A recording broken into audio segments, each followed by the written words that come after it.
안녕하세요. 안녕하세요. 오늘은 원리 부인하고 저희 유민재 원장님하고 같이 나왔습니다. 환자분들 중에 그런 거 질문하시는 분들이 많아요. 선생님들은 어떤 걸 드시나요? 영양제로 뭘 드시나요? 이렇게 물어보시는 분들이 많아서 오늘은 저희가 실제로 직접 매일매일 먹고 있는 그런 건강보조식품, 영양제에 대해서 얘기를 좀 해보려고 합니다.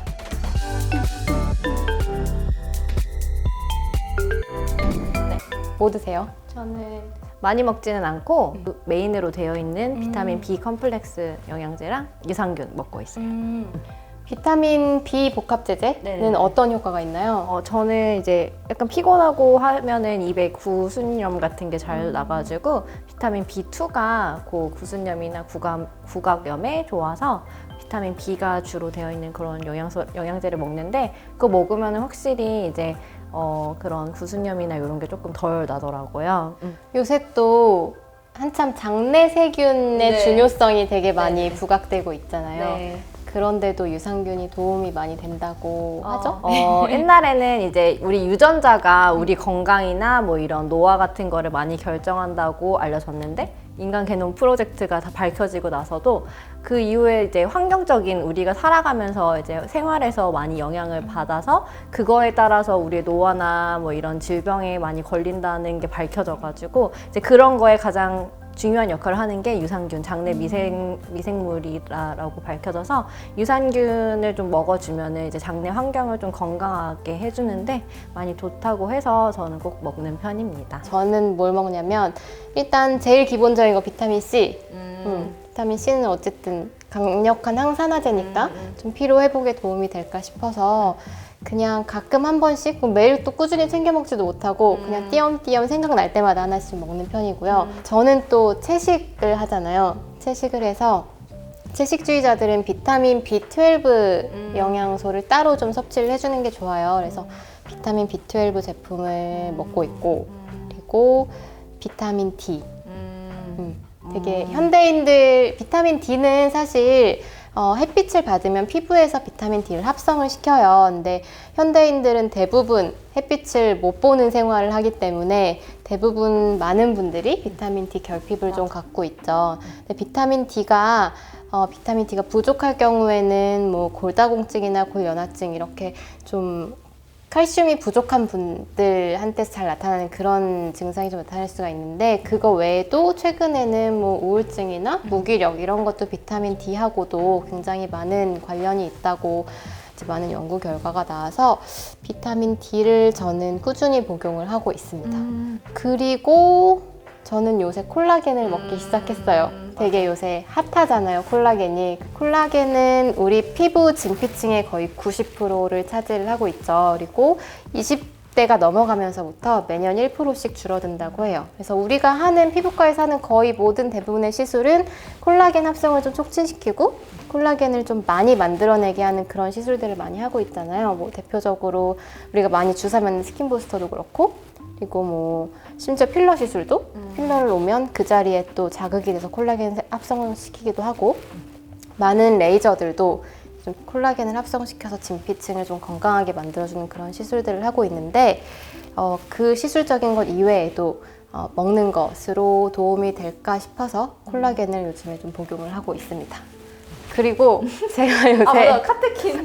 제가 요새 다이어트를 하고 있거든요. 그래서 녹차 카테킨 성분의 제품을 먹고 있어요. 그러니까 과식을 했을 때 뭔가 이게 되게 웃겨. 체지방 감소에 도움을 줄 수 있음이라고 나와 있거든요. 그래서 정확히 도움을 주는지는 잘 모르겠는데 그냥 마음의 위안으로 알약으로 돼. 네, 알약으로 돼 있는 거. 종류가 좀 되게 많아요. 근데 저는 그냥 많은 종류를 다 먹어요. 그래서 도움이 될까 싶어서 마음의 위안을 얻기 위해서 마음이 좀 편안하라고 그래서 과식하고 난 직후에 요즘 먹고 있습니다. 근데 효과가 있는지 없는지는 아무도 모르겠죠? 그냥 마음의 위안으로 먹고 있고요. 뭐 수액 같은 거 맞으시는 거 혹시 있어요? 저는 신데렐라 주사 그거 맞고 있어요. 네. 어떤 좀 피곤할 때 맞으면은 좀 바짝 피곤이 많이 풀리면서 좋더라고요. 맞아요.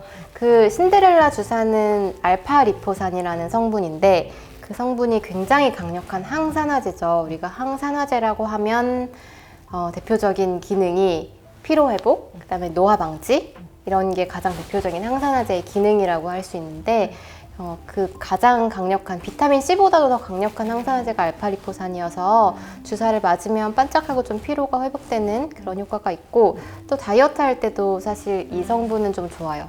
신진대사를 좀 촉진시키기 때문에 좀 더 뭐라 그럴까 좀 더 몸에서 좀 열을 많이 발생을 시켜서 좀 더 대사가 빨리빨리 이루어지게 함으로써 좀 다이어트에 효과적인 그런 측면이 좀 있죠. 그리고 우리가 배곡주사라고 많이 불리우는 글루타치온 성분의 주사도 강력한 항산화제여서 맞고 있습니다. 또 글루타치온은 우리가 좀 피부가 하얘진다고 해서 배곡주사라고 부르잖아요. 근데 이게 우리가 수액으로 맞는 용량으로는 한 번만, 뭐 일주일에 한 번 맞고, 2주일에 한 번 맞고 이래서는 사실 피부가 막 이렇게 막 하얘지진 않아요, 실제로. 근데 맞고 나서 직후에는 조금 밝아지는 느낌이 좀 들긴 하거든요. 그거는 이제 글루타치온 성분이, 우리 피부에 좀 거뭇거뭇하게 만드는 멜라닌이라는 색소를 합성시키는 걸 좀 억제시키는 그런 작용이 있기 때문에, 그렇게 이제 고용량으로 좀 타이트하게 맞으면은 피부가 반짝 하얘지는 효과가 있다고 해서 우리가 배곡주사라고 부르는 건데 사실 임상에서 쓸 때는 그렇게 막 피부를 하얗게 만들려는 목적으로는 배곡주사를 막 많이 쓰진 않고요. 그냥 가볍게 피로 회복을 위한 그런 주사로 많이 좀 쓰고 있죠. 그래서 간간히 그거는 저도 맞고 있습니다. 그래서 오늘은 우리 유민재 원장님하고 저하고 의사들이 먹는 영양제 그리고 주사 맞는 수액에 대해서 좀 간단하게 얘기를 나눠봤고요. 너무 막 깊숙한 내용, 너무 어려운 내용까지 다루기에는 너무 아직 부족한 자료들도 많고 근거가 확실하지 않은 자료들도 많고 또 보시는 분들도 많이 좀 너무 어려워하실 수도 있을 것 같아서 그냥 좀 오늘은 가볍게 내용을 좀 다뤄봤습니다. 네, 궁금한 거 있으시면 댓글을 남겨주세요. 네, 오늘은 여기까지 하겠습니다. 감사합니다.